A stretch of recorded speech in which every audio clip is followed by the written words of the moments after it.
반갑습니다. 돌집사TV입니다. 자, 오늘은 화물 운송 종사 자격증 1과목 두 번째 영상 바로 시작해 보도록 하겠습니다. 자, 먼저 음주운전에 대한 얘기가 나옵니다. 자, 먼저 1회 이상 위반의 경우 0.2% 이상이다. 2년 이상, 5년 이하의 징역이나 1,000만 원 이상, 2,000만 원 이하의 벌금.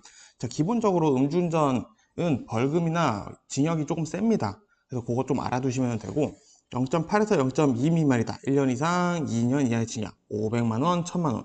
자, 1,000만 원씩 떨어지고 그 다음부터는 벌금 500만 원씩 떨어진다 생각하시면 됩니다. 자, 징역도 1년씩 떨어지죠. 자, 그리고 0.3에서 0.8, 0.08 미만이다. 1년 이하의 징역이나 500만 원 이하의 벌금. 그리고 만일에 측정 거부를 하게 된다. 1년 이상, 5년 이하의 징역이나 500만 원 이상, 2,000만 원. 모든 범위죠. 자, 최소부터 최대까지 전부 다 된다. 그리고 2회 이상 위반이다. 자, 그러면 2년 이상, 5년 이하의 징역이나 1,000만 원 이상, 2,000만 원 이하의 벌금. 자, 측정 거부보다 한 단계씩 올라갔다. 이렇게 외워주시면 되겠습니다. 자, 그리고 교통사고 결과에 따른 벌점 기준 보겠습니다. 자, 먼저 인적 피해 교통사고. 교통사고를 냈는데 사람이 다친 거죠. 그래서 사망, 중상, 경상, 그리고 부상 한 명마다 이렇게 벌점이나 내용이 조금 달라지는데, 자, 기본적으로 사망이라는 건 뭐냐면은 사고 발생 시부터 72시간, 3일 이내에 사망하면은 이건 사망사고로 봅니다. 벌점 가장 큰 90점이 되겠고요. 중상은 3주 이상, 전치 3주 이상인 경우에는 중상, 벌점 15점. 경상은 그러면 3주 미만이겠죠. 그리고 5일 이상인 경우는 경상이다. 한 명당 5점. 그리고 부상은 한 명당 2점이에요. 자, 그러면은 최소인 5일 미만 치료를 요하는 의사의 진단이 있으면은 부상이다. 라고 보고 있습니다.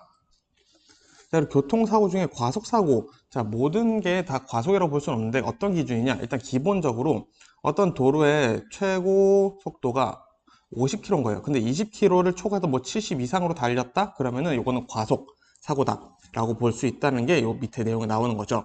자, 마찬가지로 고속도로나 항상 어느 도로건 20km를 초과해서 일어난 사고는 과속 사고다 보시면 되겠고, 장소는 기본적으로 도로나 불특정 다수의 사람이 있는 공개된 장소. 공개된 장소라는 것은 거의 모든 장소를 얘기를 한다라고 보시면 되겠습니다. 그리고 안전하고 소통, 원활한 교통을 확보해야 할 필요가 있는 장소에서 사고. 이것도 뭐 거의 대부분의 도로라고 볼 수 있겠죠. 자, 과속사고의 성립 요건 조금 더 구체적으로 보겠습니다. 자, 피해자 같은 경우에도, 자, 만일에 사람이 다쳤는데 20km 초과한 상태가 아닌 상태에서 사람이 다쳤어요. 그럼 요거는 인적 피해로는 볼 수 있는데, 과속사고다, 너 과속했다 라고 이렇게 얘기할 수는 없다는 거죠. 자, 운전자 과실도 마찬가지예요. 20km를 초과해서 운행한 경우, 그런 경우에 사고가 난 경우에만 과속사고다. 자, 단 예외가 있습니다. 우리 시험 문제는 항상 예외가 나오겠죠. 자, 제한속도 20km 이하로 과속했어요. 자, 근데 사고가 났어. 그러면 과속사고가 아니다라는 거죠. 자, 그리고 20km를 초과해서 달리기는 했는데, 자, 대물 피해만 일어났어요. 그러면은 과속사고로 볼 수 없다라는 거죠. 자, 그렇다는 것은 사람이 다쳤냐 안 다쳤냐, 요게 항상 지문 속에 나와 있는지 요거를 좀 염두해서 보시면 좋겠습니다. 자, 그리고 시설물 설치 요건은 시험에 등장한 적이 아직 한 번도 없으니까 한번 훑어만 보고 넘어가시면 되겠고요. 그리고 정차 및 주차 금지 구역. 자, 요거 헷갈려 하신 분들 진짜 많아요. 자, 먼저 교차로의 가장자리, 도로의 모퉁이로부터 5m 이내는 주정차 1분도 안 됩니다. 1분 잠시 했다고 해서 사진 찍혔다? 무조건 안 돼요. 자, 그리고 안전지대가 설치된 도로는 안전지대 사방으로부터 각 10m, 건널목의 가장자리는 횡단보도로부터 10m. 자, 횡단보도 주변에 있는지 여러분들 잘 보고 하셔야 됩니다. 요거 민원 신고 많이 당하세요. 소방시설, 모든 소방시설, 뭐 소화전이라던가 소방호스라던가 이런 것들 있죠. 자, 5m 이내는 무조건 안 됩니다. 그리고 버스 정류장 10m 이내 장소도 안 되죠. 자, 이런 것들이 기본적으로 생각해 보면은 내가 시야를 가려서 보행자를 못 보겠다 할 정도라고 대충 기본 개념 잡아주시면 되겠고요. 불법 부착 장치의 기준은 뭐냐면은 경찰청에서 일단은 경찰관들이 허가하지 않은 거, 그리고 경찰관들이 쓰는 동일한 주파수의 무전기를 쓰면 이거는 뭐 간첩 같죠. 그런 것들은 당연히 안 되겠고, 긴급자동차가 아닌데 경광등, 사이렌, 비상등을 준다. 요거는 그러면 일반 운전하시는 분들이 헷갈릴 수 있죠. 자, 이런 것들도 안 되고, 안전운행에 영향이 있을 만한 정도의 장치는 안 된다. 이렇게 외워두시면 되겠습니다. 자, 그리고 신호 지시 위반 사고 성립 요건 보겠습니다. 자, 이런 것들 보면 장소적 피해자, 운전자 과실 이렇게 시험 문제가 나와요. 근데 먼저 예외사항 먼저 볼게요. 자, 장소적 요건 보니까, 자, 신호기가 설치되어 있지 않아요. 그리고 신호기가 고장났어요. 표지판이 설치되어 있어요. 자, 그러면은 요런 경우에는 말 그대로 신호등이 없는데 신호 위반을 할 수가 없죠. 요 개념이에요. 요거를 조금 어렵게 이렇게 말로 풀어놓으니까 조금 이해가 안 되는 거예요. 규제 표지 외의 표지판. 요거는 법적 효력이 없는 거죠. 자, 그러면은 신호 위반했다라고 볼 수 없는 거고요. 이것도 추가로 뭐 있냐면 아파트 단지에 신호 설정해 놓은 거 있죠. 요거는 사실상 우리가 법의 법적 과실을 따질 때는 해당되지 않는다라는 거 여러분들 좀 알아두시고 최대한 사고 안 나는 게 좋습니다. 자, 그리고 피해자 요건도 보면 마찬가지예요. 사람이 다쳤어요. 신호 위반을 해서 사람이 다쳤어. 그러면은 피해자 요건에 해당이 되는데 사람이 안 다쳤어요. 그냥 대물 피해만 일어났어요. 그러면은 신호 위반을 해서 일어난 사고다라고 과실이 잡히지는 않는다라는 거. 자, 그리고 운전자도 마찬가지예요. 불강력적인 과실 그리고 부득이한 과실. 자, 요거는 뭐냐면은 내가 신호를 지키고 빨간불에 서 있었어요. 근데 뒤에 있는 차가 와서 빵 하고 박았어요. 그래서 내가 앞으로 튕겨 나가져 버린 거죠. 그러면서 신호 위반을 하면서 다른 차를 또 쳤어. 그럼 요거는 신호 위반 사고로 볼 수는 없다라는 내용으로 이해해 주시면 되겠습니다. 자, 그리고 중앙선 침범 사고. 자, 요런 성립 요건들은 기본적으로 다 내용이 비슷해요. 예외사항. 자, 중앙선이 설치되어 있지 않아요. 그러면은 중앙선 침범할 수가 없잖아요. 문이 열려야 닫히는 것처럼. 그렇죠? 그리고 일반 도로에서의 횡단, 유턴, 후진 이런 것들. 자, 이런 것들도 마찬가지로 중앙선이 없는 상태라면은 뭐 상관없다. 그리고 아파트 단지 내에서 설치되어 있는 중앙선은 법적 효력이 없다. 과실 측정 기준이 되지 않는다라는 거 알아두시면 되고 피해자 건도 마찬가지 신호 위반과 똑같아요. 대물 피해만 입은 경우에는 중앙선 침범으로 못 본다. 자, 그리고 또 있겠죠? 불가항력적인. 자, 이것도 마찬가지예요. 자, 내가 가만히 서 있는데 뒤에 차가 와서 나를 쳤어. 그래서 중앙선을 튕겨 넘어가서 사고를 내버렸어요. 이런 거는 중앙선 침범 사고로는 보지 않는다. 뒷차가 대신 문제를 다 받아가야겠죠. 운전자 과실도 마찬가지로 신호 위반 차량에 충돌돼서 피해를 입었어요. 이거 내 잘못 아니죠? 어쩌다 보니까 중앙선을 침범하게 된 거죠. 이게 불가항력적인지 아닌지를 법적 기준으로 볼 때는 상당히 중요하게 생각한다. 그리고 아파트 단지 내에 설치되어 있는 것 이런 것들은 해당되지 않는다 보시면 되겠습니다. 그리고 사망사고도 마찬가지예요. 사망사고는 예외가 없어요. 모든 장소요. 어느 장소, 도로가 아니더라도 거기서 내가 차량 운전을 하다가 사고를 내서 이 사람이 72시간 이내로 사고를 당해 사망을 했다. 무조건 장소적 여건에 해당합니다. 자, 그런데 운전자 과실을 좀 볼게요. 자, 업무상 주의를 소홀했어요.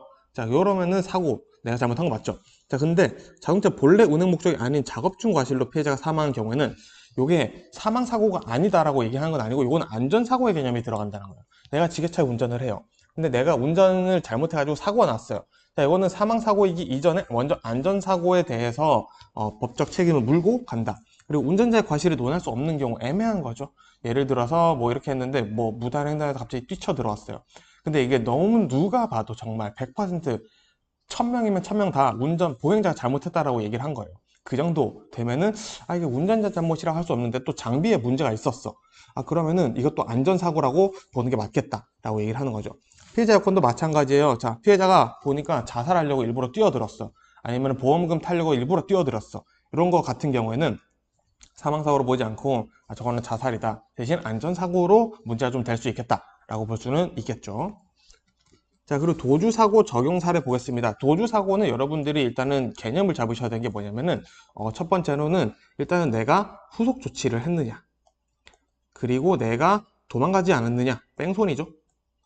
자, 그리고 내가 인계를 했느냐. 요 개념 3개 잘 잡아두시면 돼요. 자, 뭐냐면 요 내용 쭉 보시면은, 자, 내가 사람이 다친 걸 봤어. 사고 난 걸 봤어. 근데도 그냥 가버려? 이거는 뺑소니죠, 솔직히. 그리고 피해자를 방치하고 도망갔어요. 이것도 그렇고 은폐하려고 거짓 진술 신고했어요. 이것도 마찬가지. 그리고 후속 조치, 구호 조치를 안 했어. 신고만 하고 간 거죠. 예를 들어서. 근데 구호 조치를 안 했다? 이것도 마찬가지 도주 사고예요. 그리고 피해자가 사망했네. 아이고 이거 죽었는데 내가 뭘 어떻게 이러고 그냥 간 거예요. 이것도 당연히 도주 사고. 운전자를 바꿔 했다. 사고 사실 은폐하거나 거짓 진술한 거죠. 자, 피해자를 병까지 후송은 했어. 근데 연락처를 안 남기고 간 거예요. 이런 것도 후속 조치의 개념을 볼 수 없다. 라고 보는 거고. 자, 사리분별 없는 피해자, 미성년자, 피안전 후견인, 성년 후견인 이런 사람들 되겠죠. 이 사람이 다쳤는데 자기가 괜찮대, 진짜 괜찮대. 그런 경우 괜찮구나 하고 돌아갔다 도주 사고예요. 그래서 꼭 연락처를 남기거나 병원까지 데려가 주는 거, 경찰에 신고하는 것까지가 우리가 뺑소니로 적용받지 않는다는 거. 그리고 어떤 상황이든 구호 조치를 하지 않았다. 이거는 무조건 뺑소니다. 자, 근데 미적용 사례가 있어요. 이런 거 시험에 나오겠죠. 자, 사고 장소가 너무 혼잡해요. 막 사람들 장난 아니야. 그래서 차를 잠시 어디다가 대고 올게요 라고 했는데 그 사이 얘가 너 뺑소니였어요. 이제 자기가 뺑소니 치고 아니니까 돌아온 거예요 라고 하면은 요건 아니다, 나 돌아오려고 했다. 자, 그리고 가해자도 피해를 입었어요. 내가 사고를 냈는데 나도 피해를 입었어요. 그래서 제3자가 후속 조치를 대신 해줬어요. 경찰이나 주변에 있는 사람들이나. 요거는 괜찮다. 자, 그리고 경찰이나 소방관이 후속 조치를 하는 거 보고 연락처만 주고 왔어요. 괜찮아요. 제3자에게 인계를 했기 때문에 요거는 아무런 상관이 없다라는 거. 개념을 잘 잡아두시면은 요거는 굳이 외우실 필요가 없을 거예요. 자, 도주사고 적용받지 않으려면은 후속 조치 잘하고, 그리고 뺑소니, 그리고 인계를 잘 해주면은 상관이 없다라고 보시면 되겠습니다.